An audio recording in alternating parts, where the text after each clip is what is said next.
Thank you, Diego. And I want to thank, of course, the Historic Districts Council, which has been stalwart in their support for the efforts to preserve the history of Harlem, especially, but all of New York City. The board of directors, the executive director, Lorna Nove, the public relations specialist, that would be you, Diego Robeo, and Michelle Arbulo, who is the director of communications. Through the years, the Historic Districts Council has been a friend to Harlem and has been a friend to New York City. And I have enjoyed working with them. They were helped my little neighborhood association in Central Harlem become successful in its efforts to get recognition at the city, state, and federal level for the preservation of our community. So, Diego, if you can go to the next slide. So I have been the president of the Dorrance Property Owners and Residents Association since about 2003, 2004, who's counting. I have enjoyed working with my neighbors to represent the important interests of this neighborhood, making certain that as issues and problems come up, that we deal with them effectively together. This effort for historic preservation and creating a historic district was a part of our group effort. And so there are a lot of thanks that go out to everyone in the Block Association who has helped. And there are a bunch of other folks too who have been responsible for our success.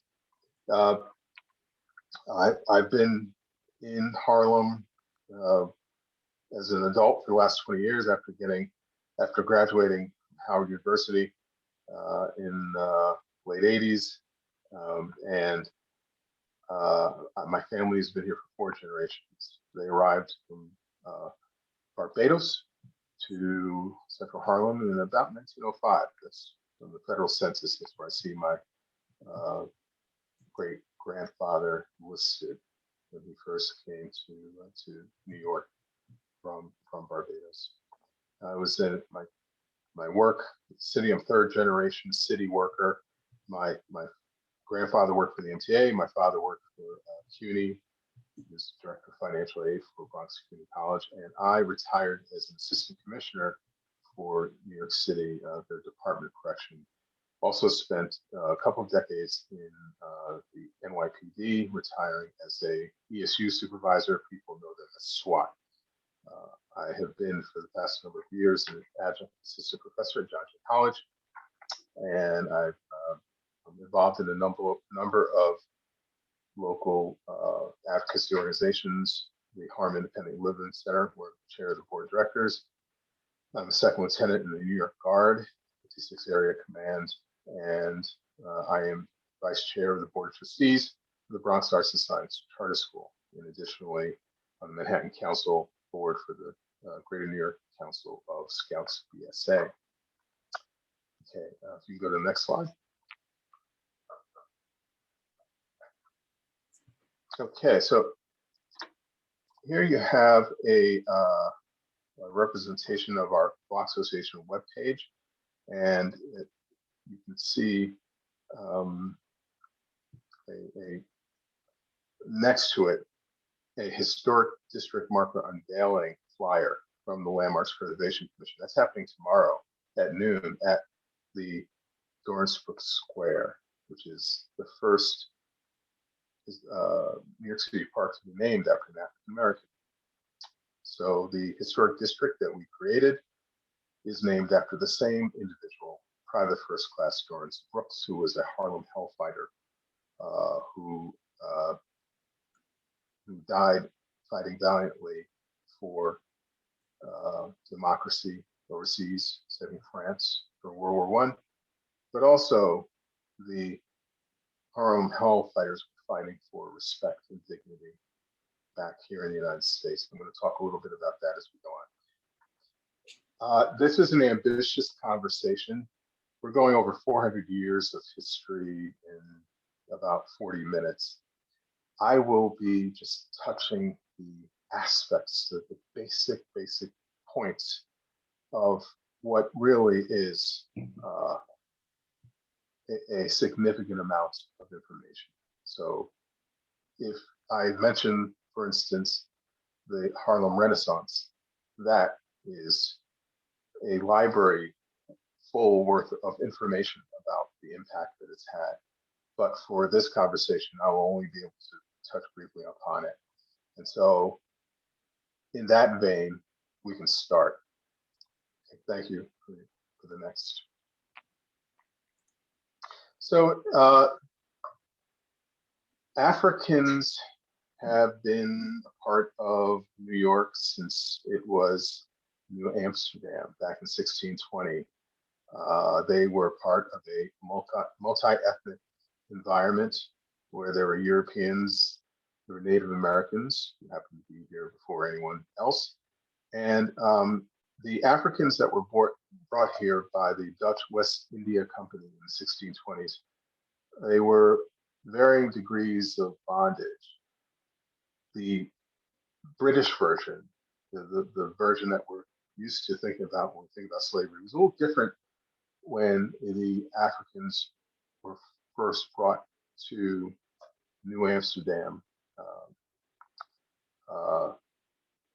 by the Dutch. And I'll explain why. They integrated New Amsterdam society. They formed families, they traded with residents, they communed in the Dutch Reformed Church in this small little tiny village at the southern tip of Manhattan. They registered their marriages and baptized their children in the church. So these were individuals who had more control over their lives than what we think of in terms of slavery in the South, where there was absolutely no control based on their race and the laws that existed. So those laws didn't really exist back in the early 1600s as we know them afterwards. So the mid 1600s, this is a successful colony. The Native Americans are getting upset because their land is being taken away against their will, and they grow increasingly hostile to the Dutch population that exists. What the Dutch do with the Africans that are there, they enlist them in their militia. In exchange for doing so, they are given sort of a half freedom and also land with which to have their own families. And I'll explain half freedom in a minute. The Dutch created a buffer zone between the hostile Native Americans to the north Manhattan and the Dutch who lived in the southern tip. They created a wall, 1653. That wall became known as Wall Street. And with that wall, there was now a formal physical barrier between the Dutch population and everyone else. The Africans, by enlisting in the militia for the Dutch, they were given land outside the wall to create their own communities. And they did so in the next slide, if you want to show an example. About in total, before the British took over, the African population had about 200 acres north of where the Dutch settlement was. You can see in this slide names of individuals who were given the land that they used to raise their families. The next slide shows in a little more detail the actual plots of land that were given to the individuals, the Africans that existed. You can sort of get an idea of how they were populating that countryside back then. So the freedom, or as I call it, half freedom, was bittersweet because most Africans in that Dutch colony remained enslaved. And while the free blacks were free to settle this land and protect themselves from hostile populations, they had to pay an annual tax or tribute to the Dutch colony, to the Dutch, and their children, if they were to have them, would be enslaved. So even though they were not enslaved, their children would be. And if the West India Company asked for them to start working again on their behalf, they would have to stop what they were doing in order to work on behalf of the West India Company. So that freedom as it exists was tenuous. The Africans under Dutch rule were struggling, but they did have their own community. They were struggling for their rights, they're struggling for freedoms. Okay, next slide. British take over New Amsterdam, renaming it New York, and the British form of slavery took hold, a lot stronger slave codes, and as the transfer of power took over, the British affirmed the Dutch population's ownership of slaves as well as slaves' legality, and also made it a lot more difficult for Africans to attain freedom. The British also restricted white servitude, this indentured servitude that we know, and in 1679 prohibited the enslavement of Indians, and then increased the importation of Africans through the Royal African Company. So between 1700 and 1774, between 6,800 and 7,400 Africans were imported to the colony of New York. And because New York was growing so quickly, they were importing larger and larger numbers of Africans. You can see the New York slave market on the East River at Wall Street as it looked at 1730, around 1730. The Africans were cooking, cleaning, washing, hauling water, emptying the chamber pots, if people go to the bathroom, sweeping out the fireplace and chimney, and caring for children. They also loaded and unloaded ships, and they did all kinds of work, all kinds of labor. And when their masters ran out of work, the masters would often hire the slaves out for half the rate of the free labor. So in the slave markets, you would not just have individuals that were being bought, you'd also have individuals, Africans, who were selling out their labor for the day with the approval of their masters.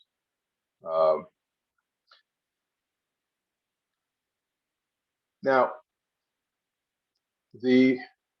there was a concern by the whites that there might be a slave uprising because you had a lot of African males roaming the streets, ostensibly looking for work, doing other things. But there was a concern that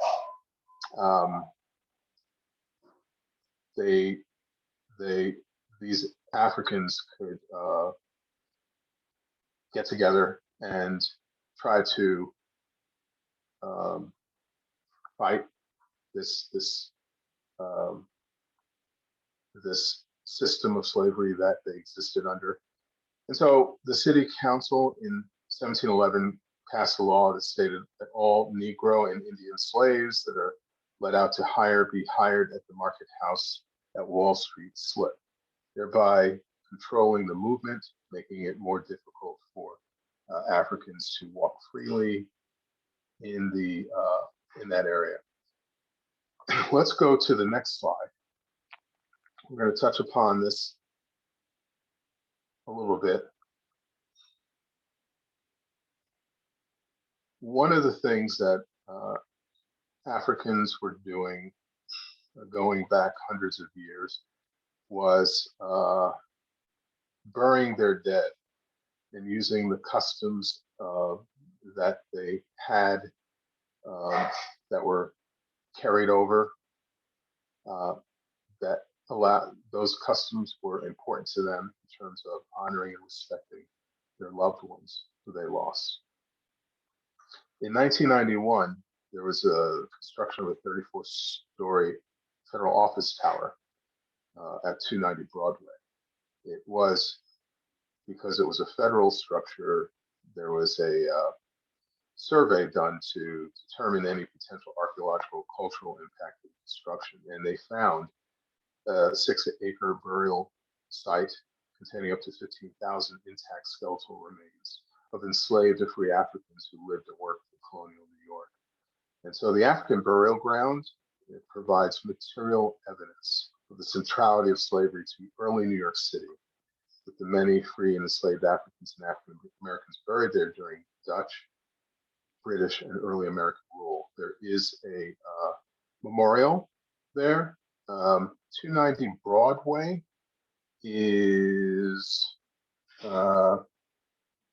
it is just, it's not that far off from City Hall. It's close to City Hall. It is, and I can get you the exact location of 290 Broadway. But it existed for over 100 years. It closed in 1794 and was ostensibly forgotten until this construction began. One of the things that we tend not to think of when we think of New York City, especially, is that slavery was an intimate part of all New Yorkers, Black or white, and that for parts of the 17th and 18th century, New York City housed the largest urban slave population in mainland North America, with more enslaved Africans than any other city on the continent. Now, New York City was not just a place where there were large numbers of enslaved Africans. There was also a strong effort to fight against slavery. Broadway between Duane and Reed. Thank you so much. New York City became the headquarters of leading anti-slavery associations and the political parties that supported them. And eventually, New York City became a main station of the Underground Railroad. It became a center for Black press, as well as many Black fraternal organizations, benevolent associations, that after the official end of slavery, those associations helped to support the African population in many different ways. So, slavery deeply split the city of New York, the state of New York, and every major political figure in New York's history from the 17th century to the 19th century confronted slavery either as an opponent, as an apologist, or as an advocate of white supremacy, or a champion for racial equality. But New York City was clearly a house politically divided over this issue. Okay, the next slide. I mentioned a little bit about the slave population and the fear of slave revolts. This is an example of a famous example of the proceedings for conspiracy for a slave revolt that occurred, I believe, around 1740. In the years 1702, 1708, 1712, the Europeans in control of the city were so concerned about this possibility of slave revolts. They made it illegal for slaves to have any kind of weapon, and they also made it illegal for 3 or more slaves to be able to congregate, especially traveling during the night. What they were doing was they were trying to effectively prevent violent revolt. As far back as 1684, it was declared that at no time should 4 or more slaves meet together away from their master's service, and they must not carry arms. In 1703, that number was dropped to 3 slaves, and that the slave's testimony could only be used in cases of plotting or confederacy among themselves. So a slave's word was not good in a court of law unless they were testifying as to the veracity of the slave revolt. In 1712, March 25th, between 25 and 50 slaves who spoke Akan, who spoke in present-day Ghana, they met at midnight carrying weapons, set fire to a slave owner's house, and the whites raced to the scene. The slaves killed 9 of them, wounded 6. They retreated to the woods afterwards, but the New York and Westchester militias flushed them out. 6 of them committed suicide, so they were never captured. Most were hanged, and the slave owners were compensated for the lost property, meaning the slaves who revolted against them and were subsequently put to death. In 1740, slaves were accused of conspiring to kill their masters by poisoning the water supply. And so, as a result of this, many New Yorkers bought spring water from vendors who carried it in the street, which shows how strong the suspicion and fear was of the approximately 2,000 slaves among the 10,000 residents of New York City. So we're still talking about a small city, almost like a town, in comparison to what we consider today in terms of the city. So in the 3 weeks between March and April 1741, 10 fires were set in New York City, with the first fire nearly destroying Fort George. And so in early April, 4 fires erupted in a single day. A grand jury was quickly called together and concluded that the fires were the work of black arsonists, part of a vast conspiracy involving nearly all the slaves in New York City. Over 100 black men and a few black women and whites were arrested and thrown in jail. Many were hanged or burned at the stake. 70 were sold into slavery in the Caribbean. So the slave revolts, slave codes, they were dominant in New York City society. They were part of how the city was functioning as a slave holding entity. Let's go up to the next slide. So we're going to go ahead to the Revolutionary War. There is a sketch there of, I believe it's King George III being toppled, his statue being toppled. And in the sketch, it may be a little hard to see, you have African Americans that are helping to pull his statue off of that pedestal. Africans were strongly committed to freedom, not just in the 1600s with the Dutch, but in the 1700s with the British. We see that in the amount of activity that Africans had fighting for the British military service. Lord Dunmore made his proclamation stating that anybody who's enslaved, and the Africans enslaved, they fight for the British and they support the British, that they will get their freedom.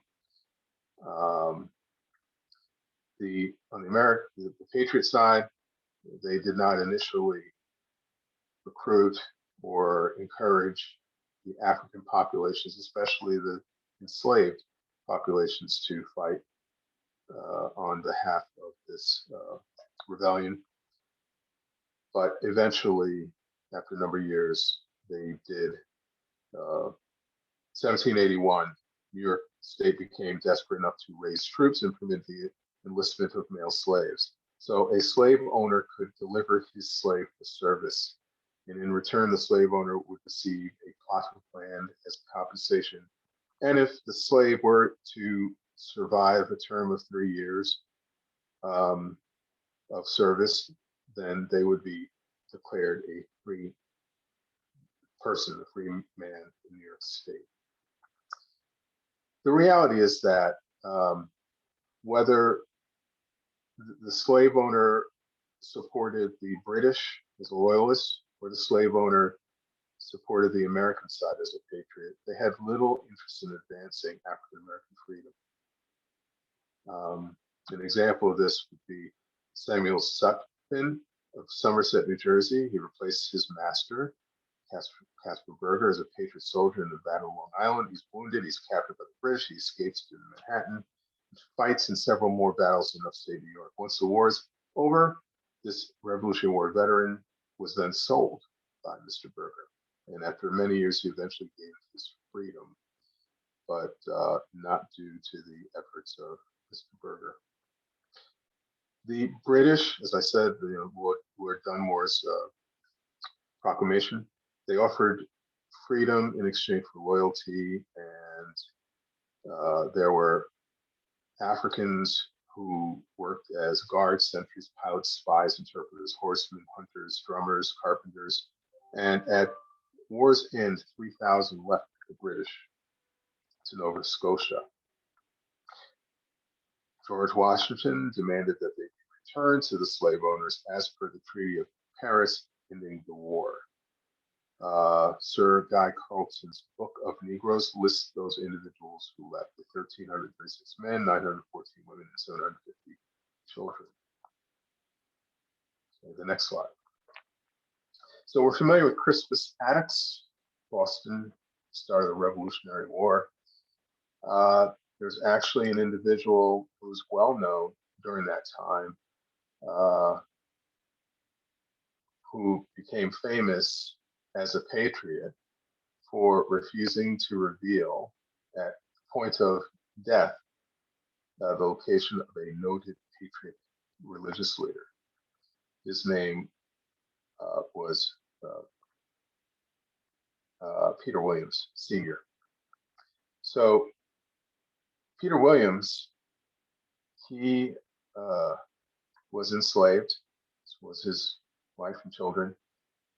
He was sold by his master to the John Street Methodist Church when the master went back to England as a loyalist.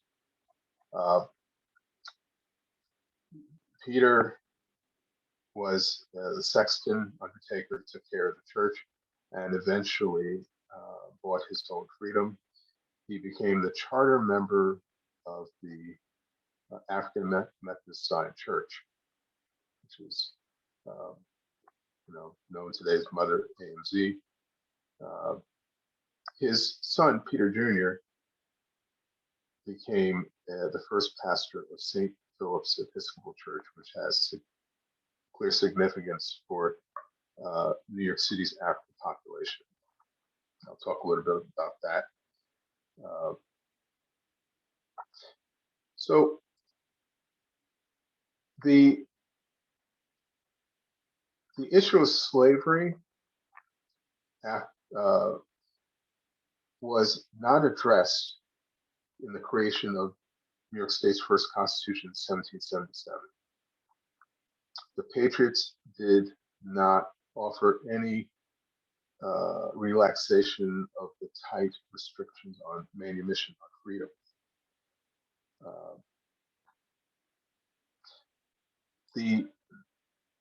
They reflected, the Patriots reflected this strong determination to maintain a slaveholding society. We can go to the next. In 2005, 2007, New York City Historical Society had an important exhibit about slavery in New York.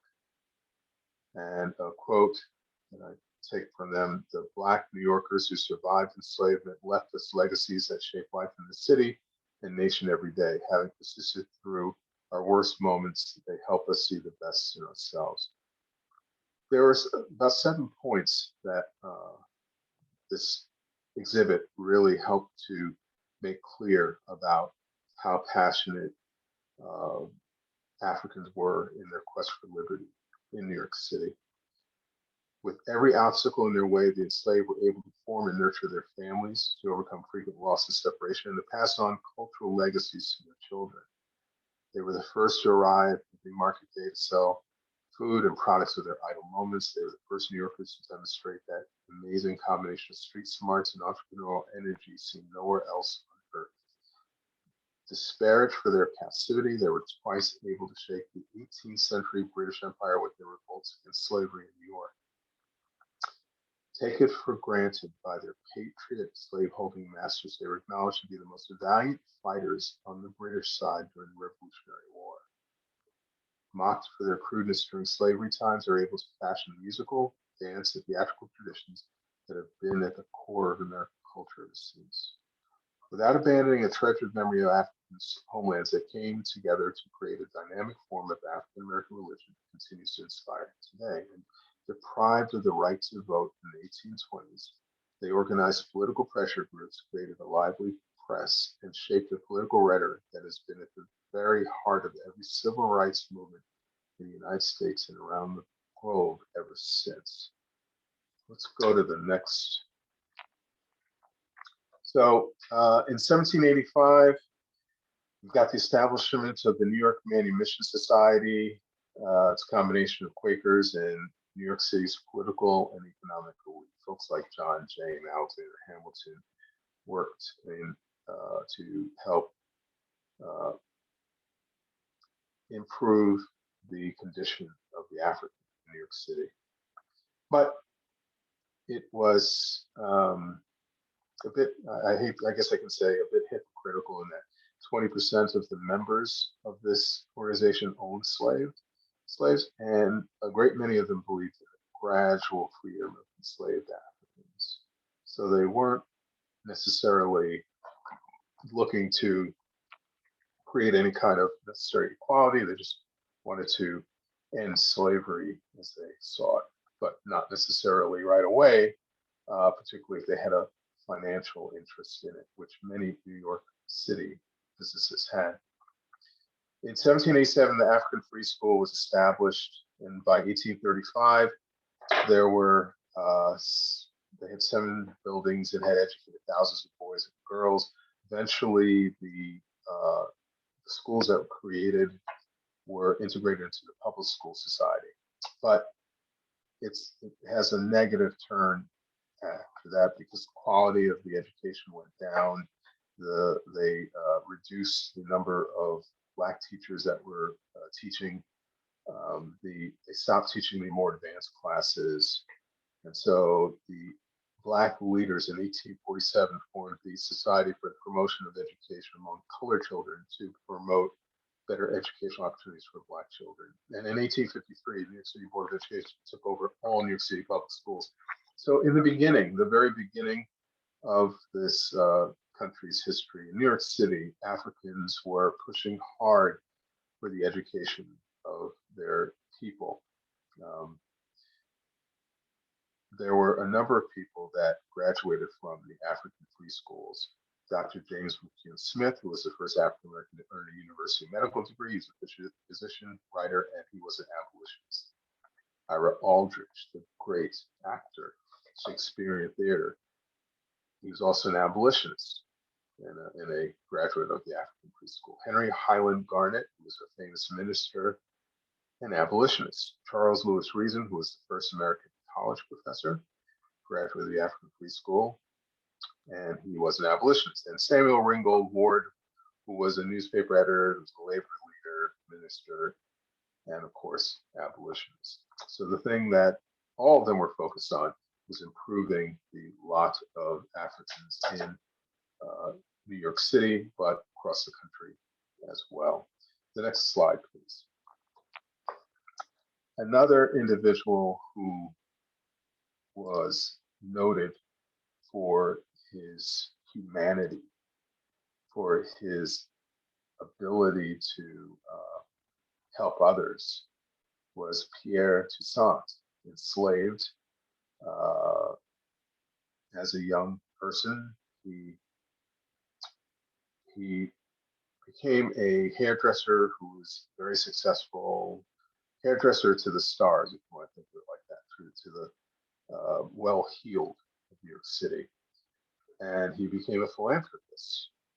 He eventually was no longer enslaved. He took his last name from the Haitian liberator Toussaint Louverture, who was responsible for Haiti's freedom in, I believe, 1804.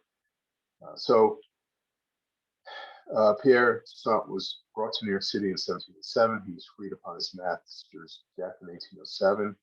First lay person ever to be buried in a crypt below the main altar of St. Patrick's Cathedral, which is generally reserved for bishops of the Roman Catholic Archdiocese from New York City.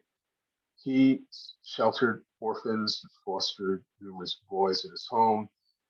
He was the benefactor of the first New York City Catholic school for Black children.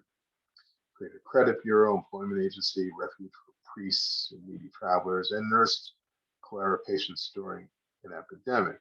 Much as we have a pandemic now, COVID, back then it was cholera rather. He raised money to build the new Roman Catholic Church in New York City, and because of his reputation of great charity, he is currently being considered for sainthood. And that's why he has the title Venerable, which is the second step in sainthood. He was not unique in his efforts to help others. In the 1780s, the New York African Society was started by folks like William Hamilton and James Barrett and Peter Williams Sr.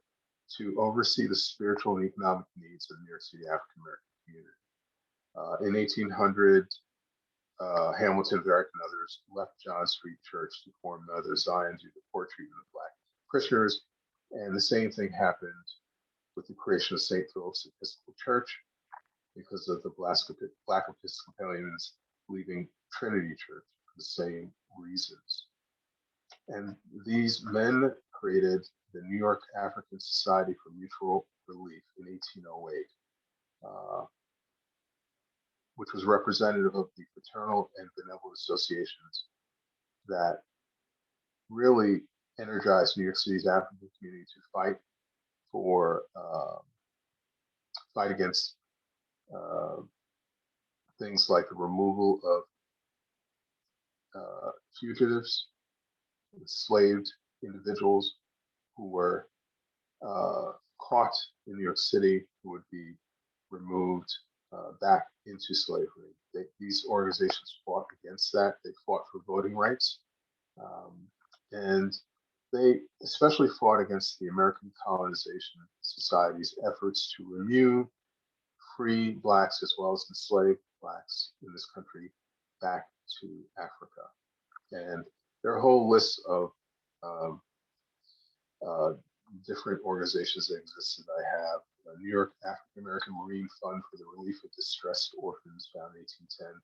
Wilberforce Philanthropic Association, founded in 1812. Boyer Masonic Lodge #1, founded in 1812. The New York Female Literary Society, founded in 1834.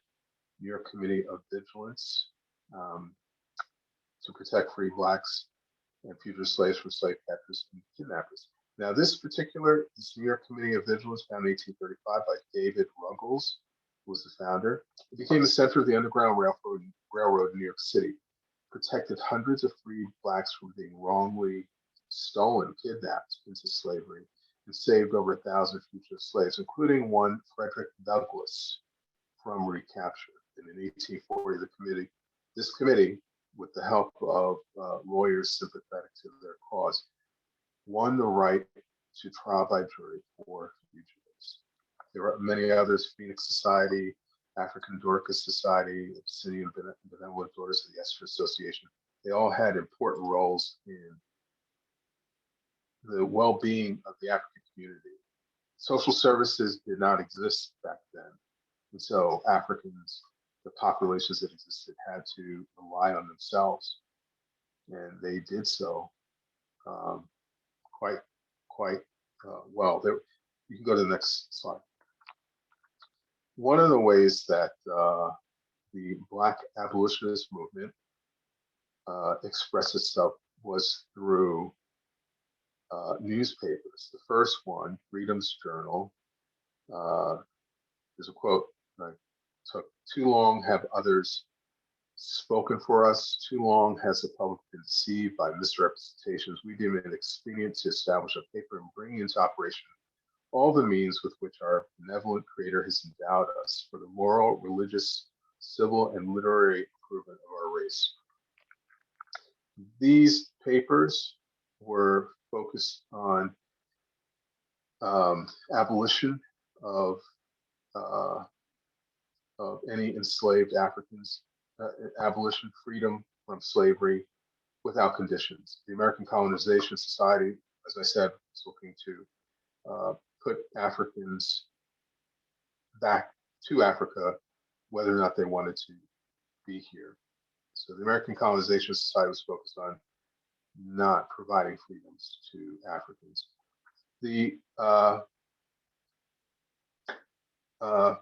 And I know that I am completely blowing our time. I know that we're supposed to go until 6, and we were supposed to set aside some time for questions.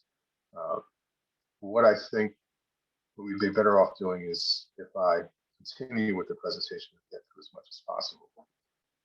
As I said in the beginning of this, there's really no way to, within 40 minutes, go over so much information about the valiant struggle of Africans to be treated. Something that I'd like to do.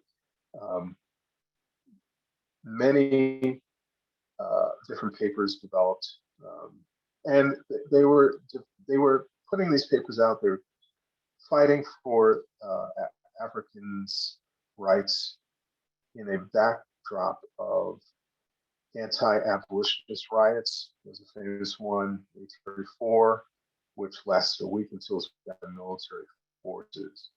The rioters attacked the homes, businesses, and churches of abolitionist leaders and ransacked Black neighborhoods, especially the 5 Points area, which existed.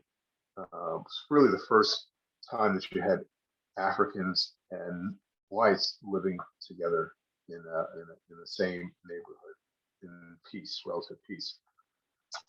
In 1850, Congress passed the Fugitive Slave Act, which really made a difficult situation even more intolerable. Let's go to the next slide. Because one of the things that I did want to discuss briefly was the fact that there were African communities throughout the city, and not just in Manhattan. These communities existed because they were servicing the wealthy white population that existed in Manhattan. And so the Africans were forced to work low-income jobs with few property ownership opportunities. So they lived as renters in impoverished neighborhoods in lower Manhattan and Brooklyn. By 1830, there were about 14,000 free Black residents. And so by the early 1860s, African Americans were living in areas known today as the Financial District, South Street Seaport, Chinatown, Tribeca, and the South Village, which was known as Little Africa. That was nearly a quarter of the city's Black population. And in Brooklyn, African Americans lived in Dumbo, Vinegar Hill, Brooklyn Heights, downtown, and in Williamsburg. So this is 1860s, the spread of African population throughout New York City. Let's go to the next slide. Staten Island, Rossville, Sandy Ground, one of the oldest free Black settlements in the United States, which was entirely founded and maintained through oystering. And so in 1828, Captain John Jackson was the first known free African American in Sandy Ground. He bought property there and used his business to help establish that place as a place for oystering. And African Americans were drawn into that effort for a bit of independence through being able to do oystering work, selling it on the streets.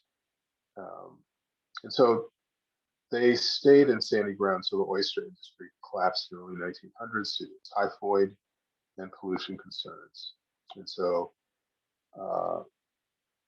Sandy Ground is important. It was one of the few independent free Black communities established in the 1800s and showed how ambitious African Americans made a living and dominated the oyster industry in a time of extensive racism. So let's go to the next slide. Weeksville in Brooklyn. It was started before the Civil War, started around 1838. Several African Americans purchased lots in Brooklyn's Ninth Ward, built wood framed houses. One of the original property owners was named Weeks. He bought property from the Lefferts family estate in 1838 and lived there with his family until 1864. So this early African American community was a safe haven for African Americans freed and enslaved. And the village offered African American landowners full citizenship and voting rights pre-Civil War. And I should mention that these locations that we're talking about were all stations in the Underground Railroad. The Underground Railroad was really an important part of these communities. Africans in New York City worked very hard to shelter those who were enslaved and trying to escape slavery. They worked hard to help them get to freedom. And so these locations that we're talking about now were obviously deeply entrenched in the Underground Railroad. So the first New York City public school integrated staff was here. Susan McKinney Stewart was a Weeksville resident, first Black woman to get a New York State medical degree and third in the United States. And she established things like the Brooklyn Women's Homeopathic Hospital and Dispensary, the Brooklyn Home for the Aged Colored People, Women's Hospital and Dispensary. Let's go to the next one. Plymouth Church, 65 Orange Street in Brooklyn Heights Historic District.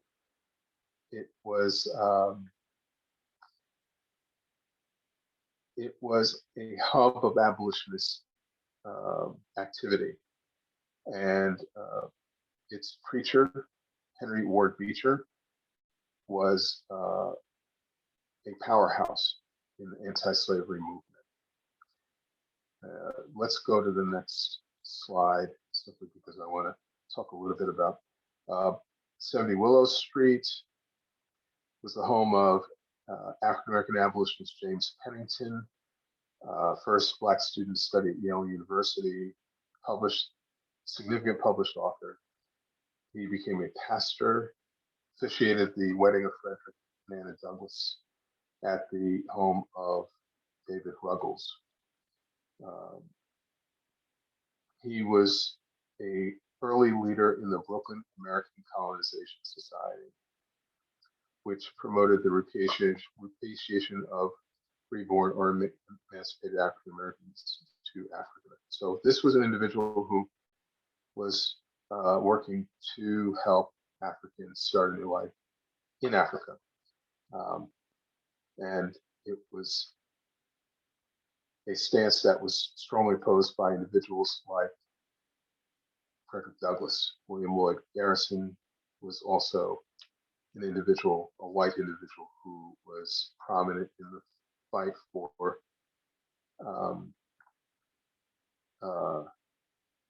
abolition. I let's go to the next slide. Just another Brooklyn Heights. Nope, that's not it. You are okay. You are a few slides behind. Let me see if I can get. Oh, I see where you are. All right. So, Lower Manhattan. Before the Civil War, there were 10,000 free African Americans in and dedicated abolitionists of all races and social classes. And with the population of African Americans concentrated below 34th Street, these Underground Railroad and anti-slavery activities were taking place all across Lower Manhattan. Much of those structures are destroyed, those places where the historic locations where abolitionist activity took place. But we still can look at some of it. Let's go to the next slide. It's a picture of 5 Points, Center Street to the west, Bowery Street to the east, Canal Street to the north, Park Road to the south. It's considered the original melting pot, which was a population of newly emancipated Blacks and the ethnic Irish. A lot of important Black organizations and Black businesses were located in the 5 Points area. The Africans that lived here eventually moved to Manhattan's west side, and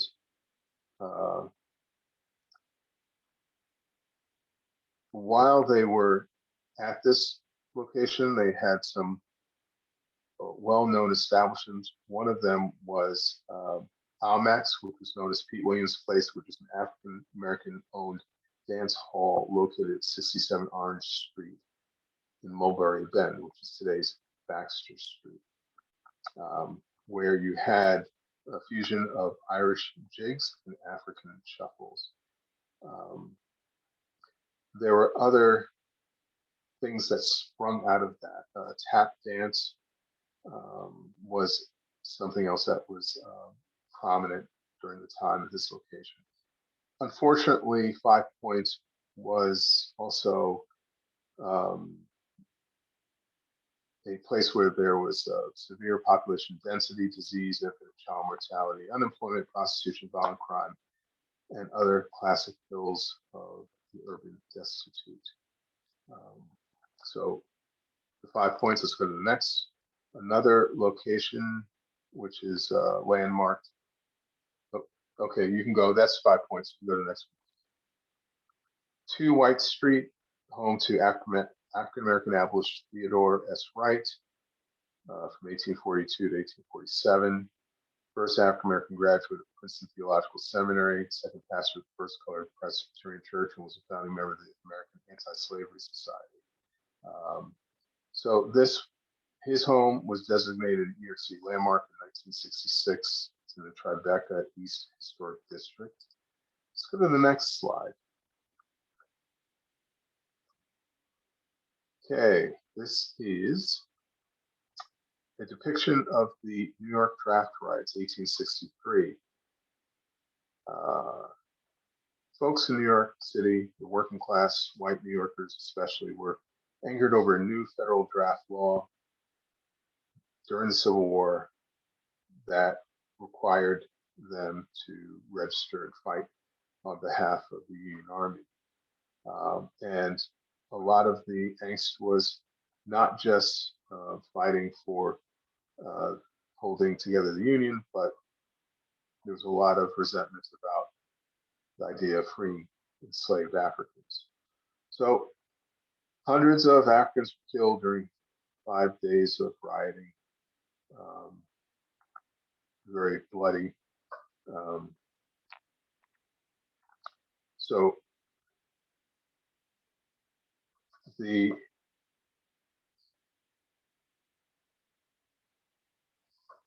riots occurred in other cities as well, Detroit and Boston, but the most lives lost were in New York City. One of the notorious examples of the violence was the storming and burning down the Colored Orphan Asylum in Fifth Avenue near 42nd Street, which housed more than 200 children.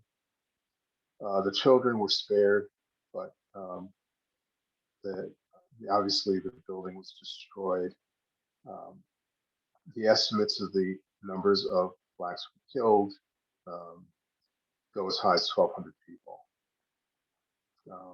The published toll is 119, but the estimates of the actual number of people killed was as high as 1,200. Left 3,000 Black residents homeless.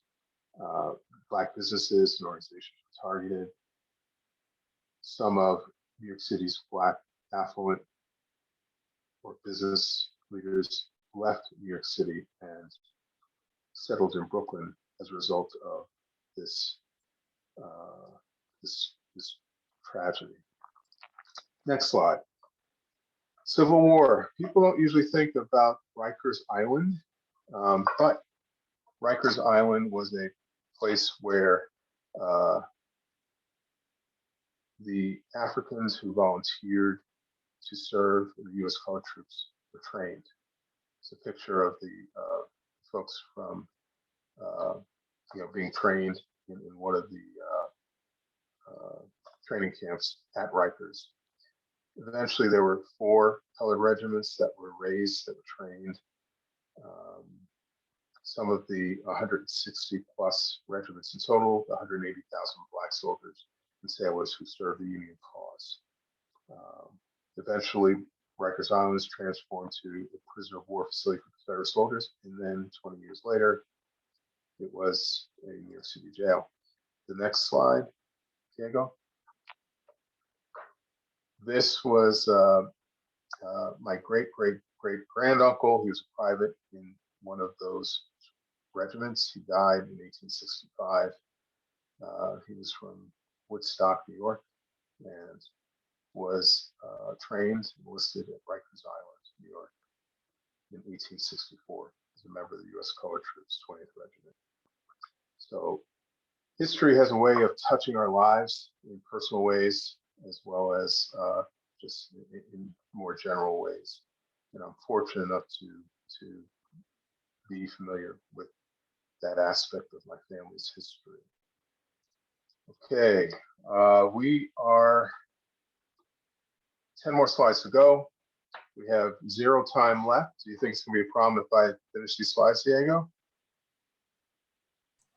Yeah, sure. Okay, thank you. In the 1850s, we've got the African population living in the vicinity of Esplanade, Broome, and Spring Streets. They scattered through other parts of Manhattan as well. Little Italy, Greenwich Village. By 1890, the center of African population in New York City shifted to the upper 20s and lower 30s, west of 6th Avenue.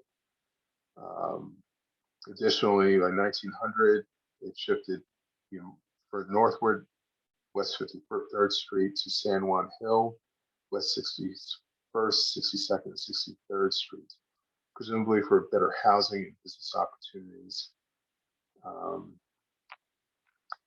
Things, I guess you wouldn't call it gentrification, but something equivalent to that, I'm sure existed in years past, which may have affected the availability of housing, the cost of housing, and whether or not they were allowed to move in those neighborhoods.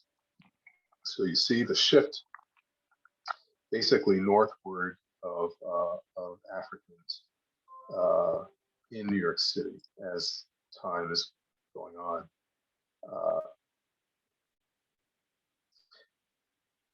As we get closer to the 1900s, the early 1900s, racial disparity, riots are an issue. They continue to be an issue.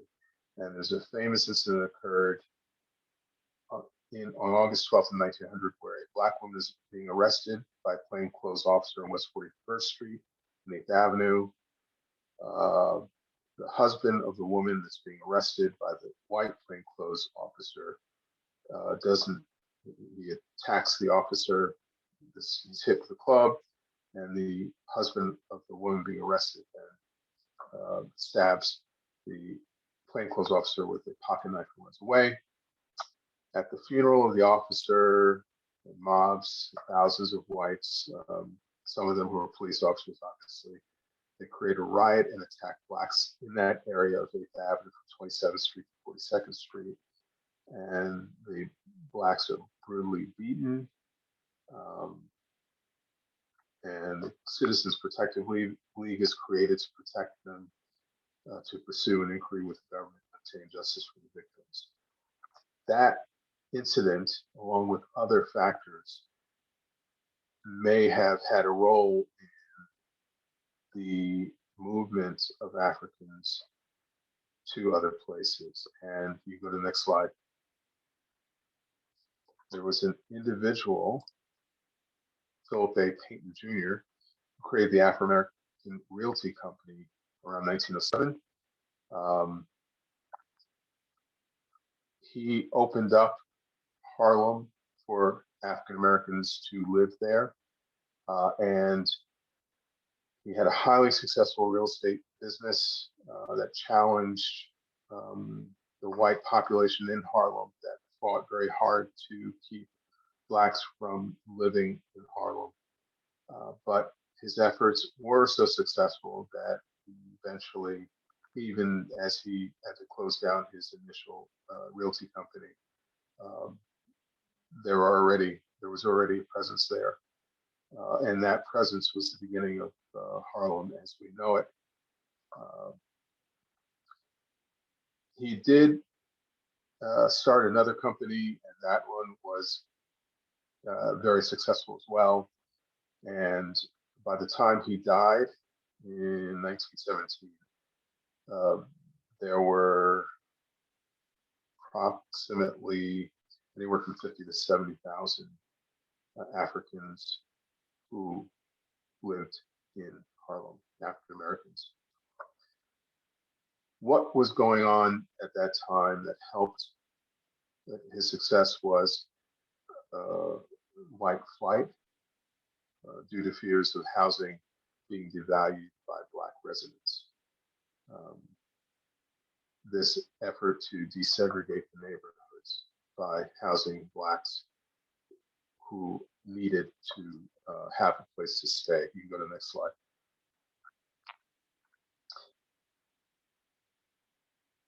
But what that white flight did helped to lower property values as well as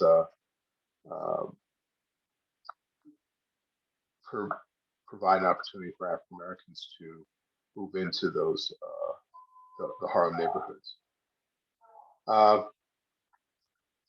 Banks and lending companies that took over the homes and the mortgages of these abandoned homes for a time refused to sell to blacks and tried to instead to absorb the costs of maintaining those vacant homes until presumably white demand would be reestablished. But the outbreak of World War I drew thousands of foreign-born residents back to their native countries to prepare for war. And additionally, European immigration slowed down greatly. The U.S. had serious labor shortages to meet the demands of manufacturing munitions and supplies to countries friendly to the United States. To assist with World War I, labor agents were sent to the South to draw the African Americans to the North to fill the labor shortages and starting that great migration north. But there were also other societal influences as well, specifically this issue of Jim Crow in the South, the poor conditions under which African Americans were living, that also helped to have individuals move in mass to Harlem. There were also English-speaking Caribbean Black populations as well that came to Harlem during this time. And the next slide, briefly, World War I, creation of the Harlem Hellfighters. There's Dorrance Brooks, the first New York City park named after African American, and the new historic district is named after.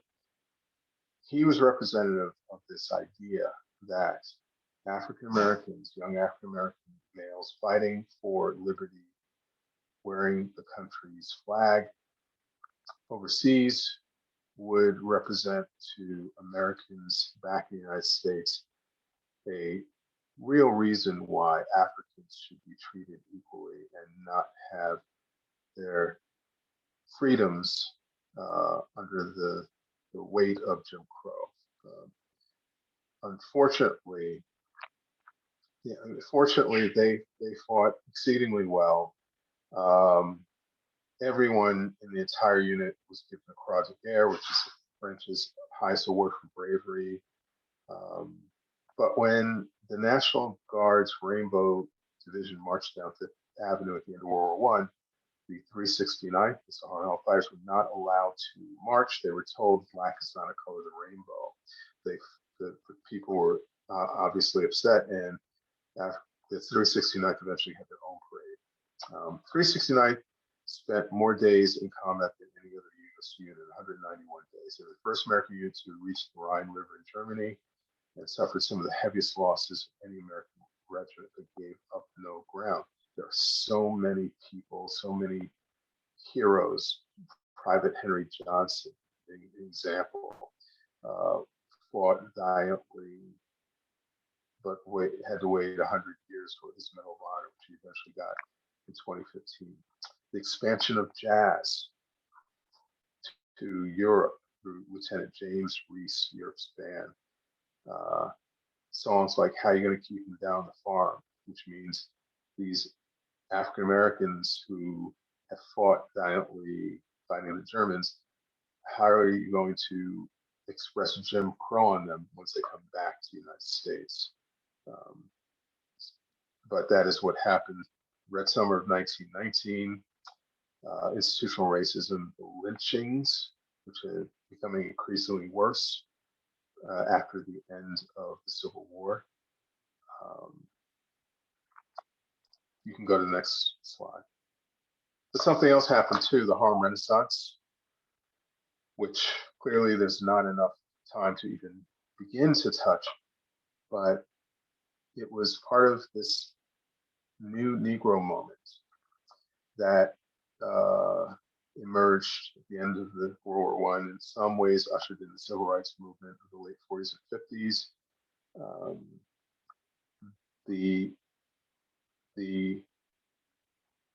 The ways in which Black culture manifested itself during this time through the creation of art, literature, music,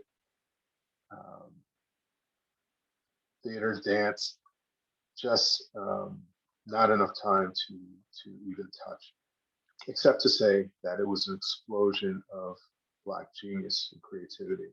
And it happened in Harlem as well as other places. Next slide.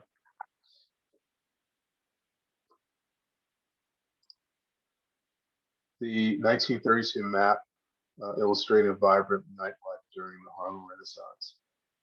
This is a famous map of nightclubs in Harlem, and it shows, the various places, clubs that existed: Lenox Avenue, 7th Avenue,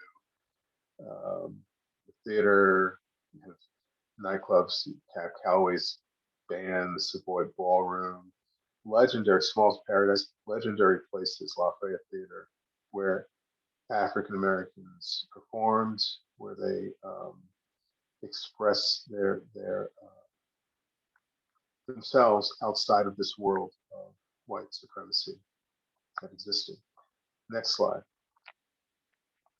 That is a picture of my grandmother, who is holding her great-grandmother.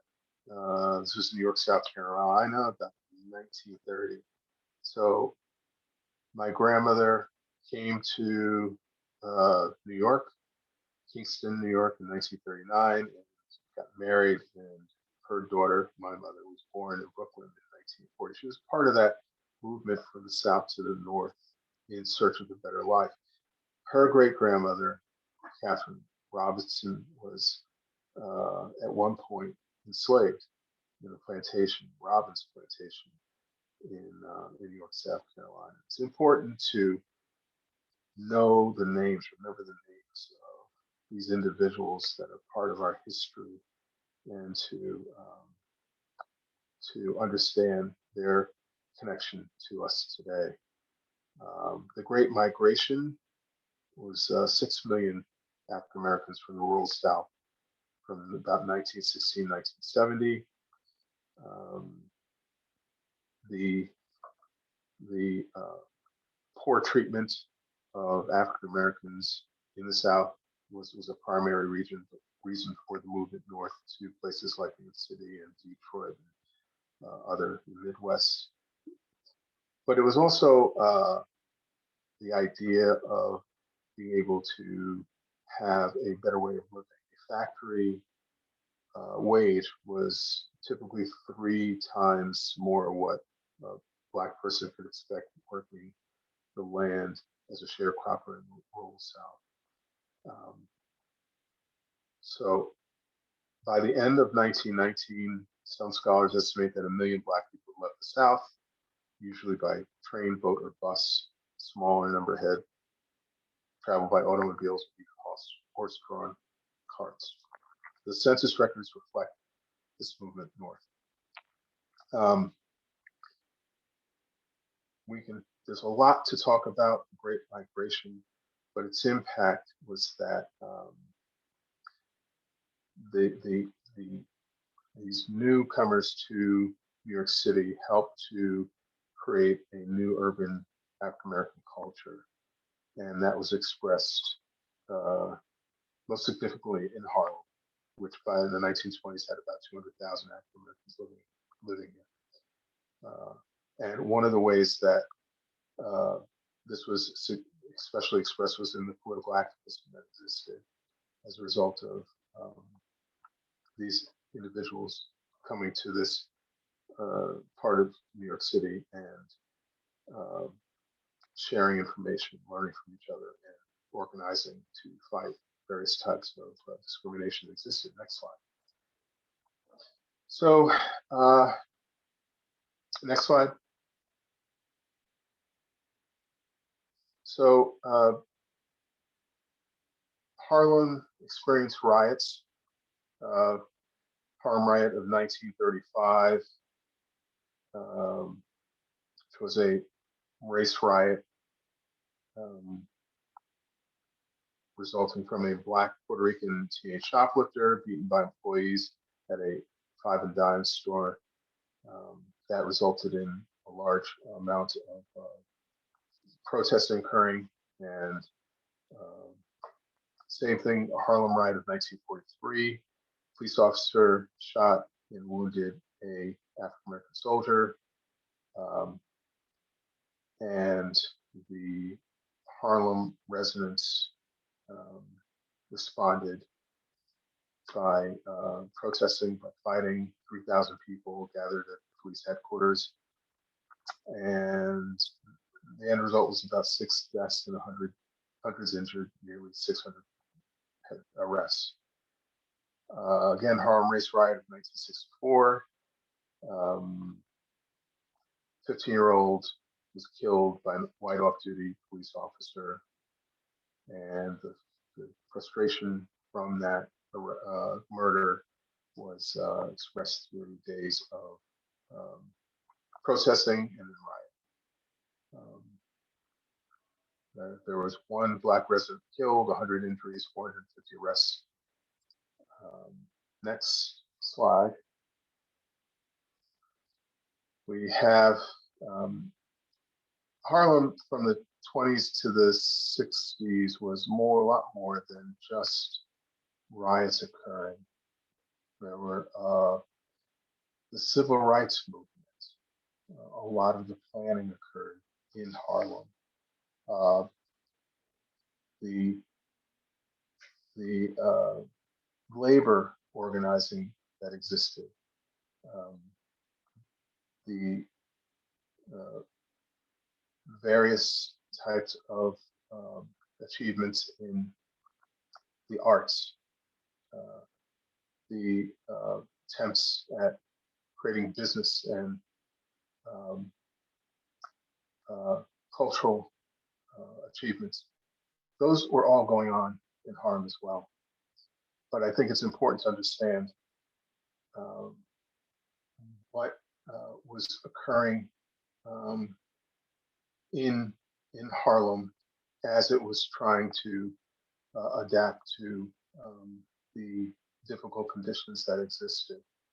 Those riots were not simply people um, fighting over singular issues. There was a more general sense of fighting for equality. In Harlem in the 1970s, there was a lot of violence and loss, but there's also a lot of resilience. And there was a bit of flight out of Harlem because of the rioting that did occur, especially in the late 60s, which left a crumbling infrastructure, trash-lined streets. New York Times, I had a quote, since 1970, an excess of residents have left behind the poor, the uneducated, the unemployed. Nearly 2/3 of the households have incomes below $10,000 a year. In a community with one of the highest rates of crime rates in the city, garbage-strewn vacant lots and tumble-down tenements, many of them abandoned, sealed, contribute to the sense of danger and desolation that pervades much of the area. But there were beauty parlors that stayed open. There were families that existed. Cultural vitality was being renewed, especially among young people. This thing called rap was starting up throughout the boroughs of the city. Harlem was no exception.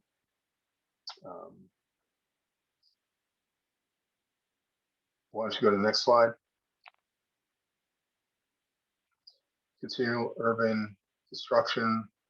In the mid 80s, the city started installing new water mains, curbs, sidewalks, planted some trees. National chain stores started opening up, and homes started getting renovated, buildings, people started moving back. Okay, next slide. And I'm going to finish up. I think this is the last slide.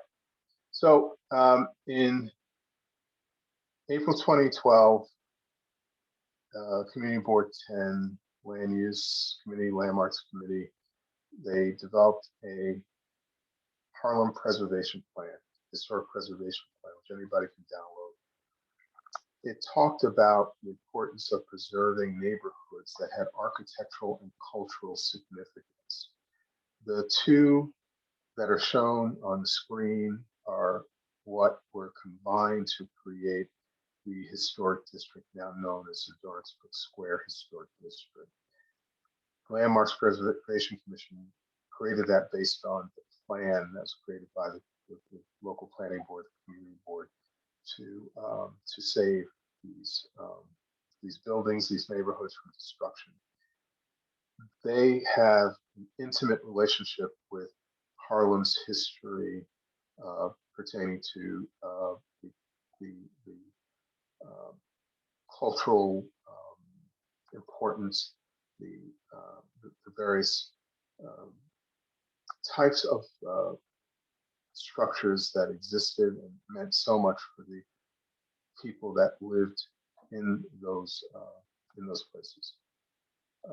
An example or examples of places that were lost include the Renaissance Ballroom, otherwise known as the Rennie, the Olga Hotel, multiple churches, and others that we just don't have enough time to discuss. So I think ending this presentation on a positive note that there are efforts to preserve these neighborhoods, especially when historically neighborhoods like Harlem may not have always always have the historic spotlight on them. It's important to recognize that that effort is now being done. And with that, I will stop talking. We are way past what the plan was in terms of the time. Thank you so much, Dr. Taylor. That was very, very interesting. And we covered a lot of history. And it was very enlightening. And yes, we love. I'm available for questions if you are able to, if there's an allowance to. Anyone has a question, please feel free to unmute yourself and ask your question. I've got a question, Diego, for Keith. Yeah. This is Susan Hopper, Keith, and you covered so much ground that it's unbelievable how far we've traveled with you tonight. But I wanted to go back to some of the comments you were making about Black educators during the 19th century. At some point before the beginning of the 20th century, the African American Teachers Organization blended with the white teachers organization.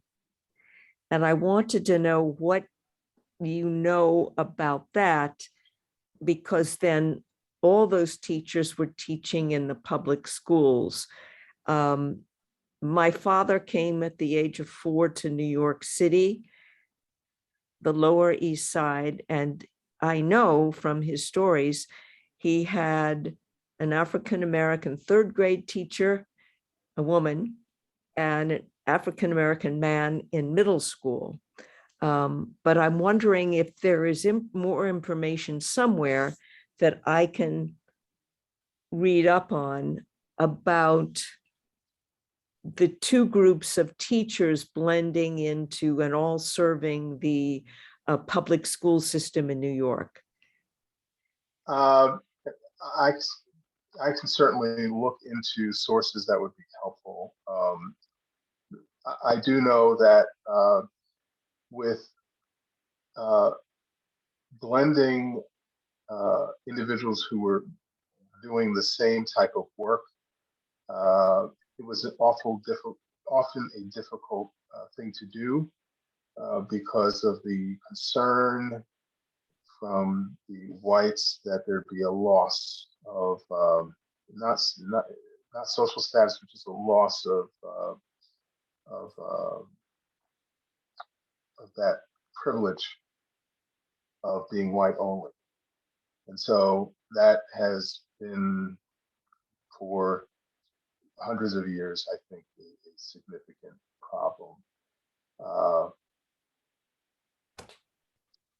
I think just in terms of saving, in terms of being efficient with time, I won't ramble on, but there are clearly plenty of examples of I hope, okay, but I lost of Black organizations, whether they be labor or other organizations, not surviving the integration process. Let's put it that way. And that doesn't mean that there were not a few that were picked up or employed, but certainly not reflecting the populations that exist. One might argue that was not a problem today. This is to be continued. Yes, It's such a rich history, and I'm amazed at how much you incorporated. Thank you. Thank you, Dr. Taylor. If anyone else has a question, please feel free to ask your question.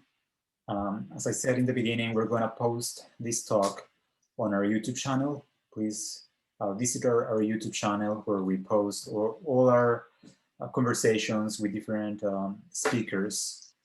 And once again, thank you so much, Dr. Taylor. It was a pleasure having you here. It was a wonderful conversation.